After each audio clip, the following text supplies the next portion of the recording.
Welcome to this week's featured game of the week from the Tournament of Doom. I'm Senior Doom. Joining me this week, we have Pokey Emmy and Dalton Richardson. Pokey Emmy, Dalton, how are you guys doing? Great. How are you guys? Yeah, I'm doing great. Thanks for having me. Awesome. So this featured matchup, we are having Frostbox going up against Reggie Gaius, like whatever you want to call it, Reggie Box, Reggie's. Lots of Reggies, I guess. Who do you see favored in this matchup? I'm gonna say the Frostbox player because they play an Ice Skew. And without any two prizes on the board for the Reggie's player to Serena, there's no way of basically getting around the Ice Skew lock, the block face lock. Like big old block face. Mm-hmm. Yeah, I think we definitely need to kind of take a sneak peek at those prize cards because oh, I don't think I see a penguin. But not only that, but having that having the paralysis as Oh, there it well. Oh, is. there's the penguin. Okay. So it's there. But having the paralysis I feel like can also be tough. We do have those scoop up nets from the Reggie side. But yeah, it might just be kind of difficult to come back from. Yeah. Mhm. And the Reggie's the only like Dalton brought up earlier, the only gust effect they have is the Serena. Right. So they could rope, but they have no way of bringing the penguin back up to KO it. Yeah, the one out you could possibly have is the ancient or ARS Regieleki. That does 120 to something on the bench. But they don't seem to be going for that Regieleki right now. They're just going for the Terra Spark one. They could try to use the other Regieleki to snipe things on the bench, but once the bench is small, especially because the Frostbox player plays a bunch of scoop up nets, that penguin will just be stuck active. And from there, there's very little way around it. Correct. And also on top of that, they do play Manaphy, and Manaphy prevents the Regieleki from trying to go out after the bench. Yeah, so we could see a position where Frostbox just has Ice Skew active and could have nothing or even a Manaphy on the bench. And then, in addition to maybe some other like Shady Dealings Pokemon to serve as an engine, but all in all, things don't look very favored for Reggies in this particular match. But as we, But never. yeah, but as you're just probably going to say never. Exactly. Yeah, there's only a handful of decks that can pop up super quick turn one in this format, and we know that one of those is Reggie's. Mhm. We are actually seeing the rare candy into a, I want to say, you can say adult Atelion, stage 2 Atelions, and they're grabbing more water, Capacious Bucket always well, and then they're grabbing the Arida, which is probably going to give them even more outs. Yeah, and with Aqua Bullet, they will be taking a knockout on this Regieleki here in the active. Remember that this Regieleki only has 120 hit points. It's by far the most fragile Reggie. And so Shady Dealings and Teleon with Aqua Bullet actually puts in a lot of work. I will agree. During one of the team challenges myself, I was playing Ice Rider Palkia. That tells you how old the format was at the time. I played up against Reggie, and I actually focused coming in with the Inteleons and spreading the damage with Aqua Bullet and bullying the 120 Reggie. And so by the time I got to a point, I was actually able to take 2 prizes a turn with the Greninja. Oh, yeah. That makes sense. Yeah, that's definitely something I've tried to set up as a playing Lost Box last weekend at Arlington. It's kind of a tough matchup when you have like single prizer and a single prizer with timing. Obviously we're playing a best of one, so not so much on our mind, but definitely still wanting to play kind of quickly. Especially because the Frostbox player really does rely a lot on evolutions and searching the deck constantly to be able to get things out with the Inteleon engine. Can certainly eat up time into the clock. I find it interesting they haven't brought out the Penguin yet. They may feel that they have a better matchup without it. Yeah, they are taking KOs though, and they've got the Regidrago in KO within KO range of this Inteleon. Mm-hmm. Yeah, either feeling like we don't need it or maybe just wanting to win without it. Even with Yeah. that tech in there. Yeah, it is a hefty energy cost for that attack. It is 3 energy, 1 water, and 2 colorless. So it's not going to get powered up realistically until we see the Frostmoth come into play. Yeah, and I was double checking. I don't see any IceQ techs from our Reggie player. We do have a one-off escape rope, but we don't see a yell horn. We don't see any boss's orders instead of Serena's. So yeah, like you were saying, other than that escape rope, I think that once that IceQ's established, and there is the escape rope now, Mm, so now there's nothing. hmm We Yeah, could see the I don't think we play the Regieleki that lets us get a trainer card back. But if we did, we could get it back, but I don't think we do. No, they do not. yeah. Oh, they don't even play that Regieleki. Yeah, so that's the one that lets you do 120 to a Pokemon on the bench. So there was a world in which if the Penguin was active, they could escape rope, push it to the bench, and then Regieleki it from the bench to one-shot it, but they don't even play that. And so, yeah, once this Penguin comes down, I just don't see a way for the Reggie's player to actually win. Especially with the escape rope being played now. Hmm And maybe that's the whole game plan. Like maybe we were thinking in our head, we're going to wait until they use their one out, and then if we need to, we're gonna go ahead and grab a scoop up net, grab these things we need to get this penguin set up, and then go hmm into it. And then our penguin is totally safe. hmm Yeah, you know, very, very good sequencing on the part of the Frostbox player here.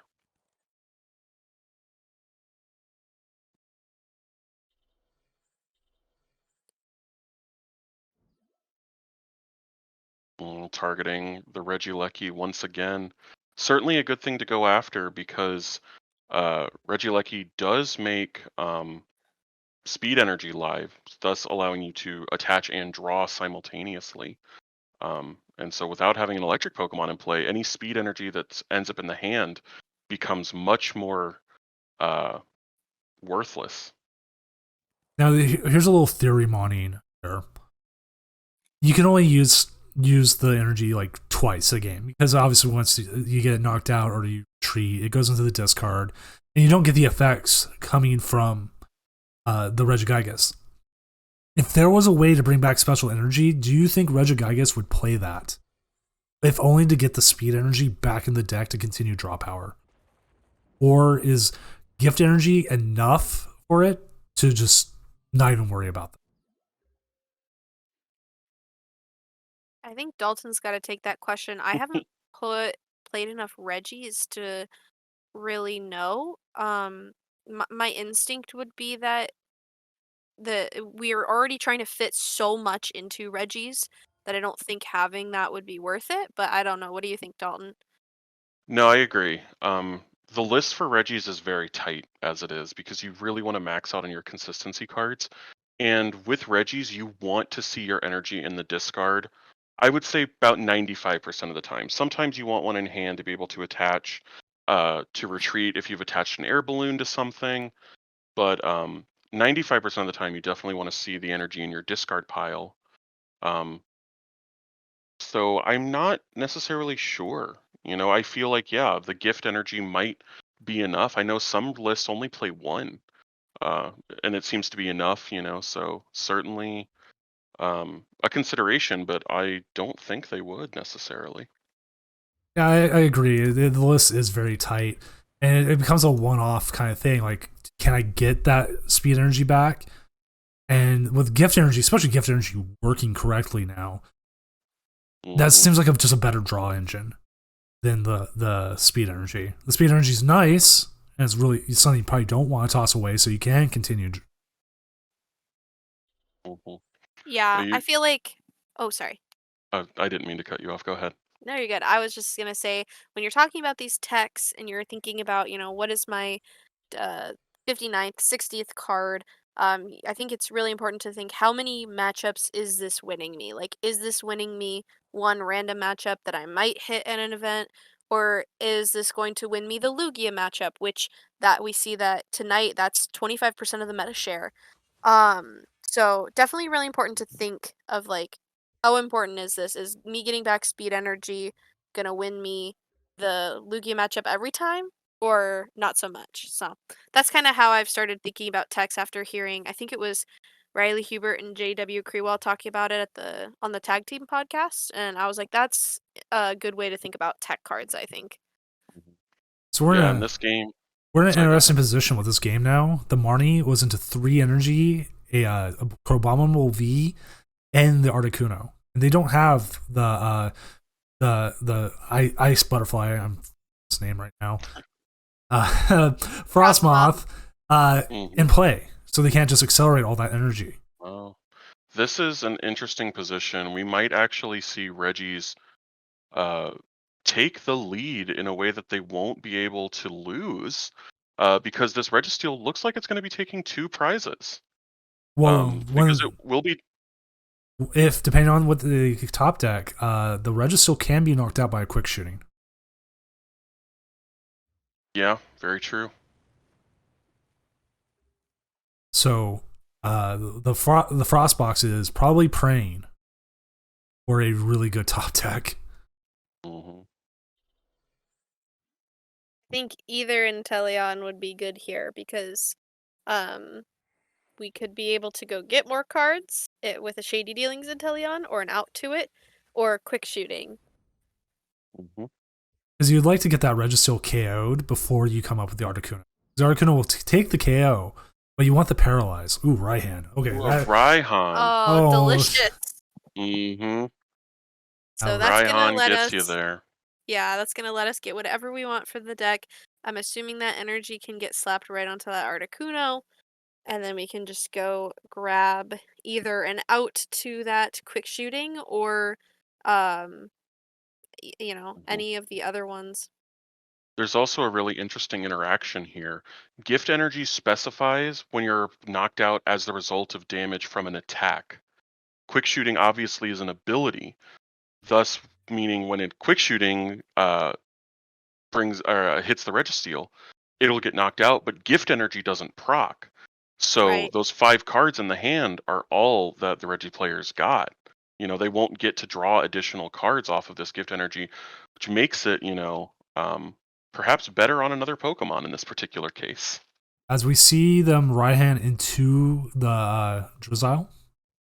Hmm. And do we see the quick shooting even in deck? Don't think I saw it. I don't see it, so it is either in the prizes or something we've Uh, discarded early, um, which is unfortunate. hmm. Yeah. Uh, But our opponent has 5 cards in hand, drawing up to 7. Maybe those 2 cards plus the top deck would be insanity, like the exact cards they needed. But I feel pretty okay giving them that now. mhm. I didn't see what we grabbed. Did we grab Nessa for next turn? Yeah, Yes. they grabbed a Nessa Okay. off the Raihan. I still think there was perhaps a world in which you could Raihan for an Evo Incense and then Evo Incense into a Shady Dealings Inteleon. Therefore getting yourself the net and the Nessa for next turn or whatever else you needed. Mm-hmm. Um, but it looks like for this turn we will just see an Icy Wing for 20 damage. It will get the knockout. I almost felt like if with grabbing the Nessa, if you were able to bring up the Manaphy and attach an energy, so you could just get it back next turn anyways, Hmm. could save the Articuno and keep it set up for a possible wild next turn. Rain Splash for 20. I did that once at Arlington last weekend. I've attacked with Pumpkaboo and Lugia. Sometimes it's what you gotta do. Stampede, right? Yep, yep. You gotta learn those random help, like tech support Pokemon attack names, because sometimes they come in handy. Hmm. Oh, going into the Regirock to try and be a little bit more difficult to knock out than this Regieleki. Yeah, it's certainly not a bad play. One of the big issues Regieleki runs into is, excuse me, it cannot attack next turn though. You do have to hard retreat into something else. Mm-hmm. And I do know Reggie plays nets. I don't know how many they've used yet. Mm-hmm. Honestly, it seems like you'd be just fine hard retreating anyway, you know? Because this Regirock probably isn't getting knocked out by anything. It looks like they drew into the Frostmoth for turn. It's unfortunate that the Articuno just got knocked out, right? But you can get it back with the Nessa and do some paralysis things, which could stop the entirety of that chain that we were just talking about. For sure. And yeah, it's a bummer that the Ice Cube is not 90 HP. We will be able to get evolve into both Shady Dealings Inteleon and into a Drizzile. So we'll be able to get that maybe. I'm surprised they still haven't brought the Ice Cube out. Well, I think it's because we weren't able to get Frostmoth until right now. If I'm missing something else, I wouldn't be surprised, but that's my best guess. Yeah, Because no, it is every other oh sorry. No, I was just gonna say it is a 3 energy attack cost, and we see the quick ball for the Ice Cube right now, just like you were saying, Emmy. Yeah, because it's 3 energy to do that block face attack, but not only that, I think every other level ball we've had to play, because Frostmoth is only 90 HP, so we could have been able to grab it, but every other level ball was needed to grab a Drizzile, or, to be able to use those Shady Dealings instead. And now we know Regigigas has no gusting effects outside of Serena. That we should just be able to see this Ice Cube stay in the active and just block face for turn.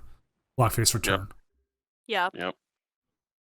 I especially like you said, the one escape rope is gone. They don't play the Regieleki that would allow them to snipe the bench. Even if they did, Manaphy is in play. Yep, and we just see the concede there. Block face to OP. You heard it here first, folks. So here's the winning deck list. And we actually have the winning player. Let me go ahead and unmute them here. And we can ask them what their thought of play was. Let's go ahead. That. Hi, Carlos. Are you there, dude? Oh, yo, what's up? What's up? So you just came up against Regigigas. We kind of want to know what your thought of play was going into it. Usually my thought of play against Gigas is as long as they don't get the first attack off, you're usually chilling. There's a couple ways to win it. Preferably, the way I like winning is just trying to go in chaining Inteleons. Another way is if you don't really have an out to win, you can just Ice Cube lock them, and hopefully they don't play the Rope or Yellhorn. Or just make sure they already use those resources to get out of the lock. But that's really it for the Reggie matchup. It's just a lot of like deck knowledge. If you know they play the outs, or if you can just tell, well, from like these counts, they probably don't have the out. So we one of the things we saw is you weren't able to get the Frostmoth out until later. Was that a selective choice because you were having pretty easy time powering up the Inteleons, or was it just situational? It's the Frostmoth isn't really too important as long as you get the turn 1 attachment. But as long as you get the turn 1 attachment, it's usually smooth sailing. Really optional in that matchup again. But to set up the Ice Cube, you kind of need it. So usually when I do need to set up the Ice Cube lock, I'll set it up. Well, because like some people in our chat were asking, like, why hasn't he set up the Ice Cube lock yet? Why hasn't he? And then we saw that one brutal Marnie where you end up with like 3 energy in hand and the Crabominable. Oh, Marnie can be brutal. So it sucked. Yeah, but that right hand top deck though. All right, yeah, it saved me pretty well. I was also looking at his cards. I was like, oh, if I knock him out with this, he has the gift energy. So I was gonna try the crab, deck him out. So I was like, oh, maybe I can set up the lock. I usually just set up the lock with Ice Cube and then just deck him out with crab. Always nice deck out. Yeah. I believe we saw you play Durant earlier, and you won, correct? Yes. How did you play that matchup? That matchup, again, like earlier in your stream, someone said you can just paralyze them and then you paralyze them and then you ping them with the quick shooting, so it one shots them. But usually you just want to go paralyze, boss another one, ping the one on the bench, and then paralyze the new one. Awesome. That was. I figured that was probably what you were going for, because I played some Waterbox before and I tried block facing against them, and that doesn't work because it's an effect, not a damage. So Yeah. I learned really quickly that didn't work. But yeah, thank you for streaming your game. We're going to be featuring this on YouTube, which will probably some people might be watching it now, going, "Oh, hey, it's on YouTube." Again, thank you for everyone watching on YouTube. If you could like and subscribe, and this is the Tournament of Doom. Joining me this week was Pokey Emmy and Dalton Richardson. You guys have anything you want to say real quick? Blockface OP. Blockface go burr. Ice Cube Penguin. Awesome. And hopefully I will see everyone in the next week.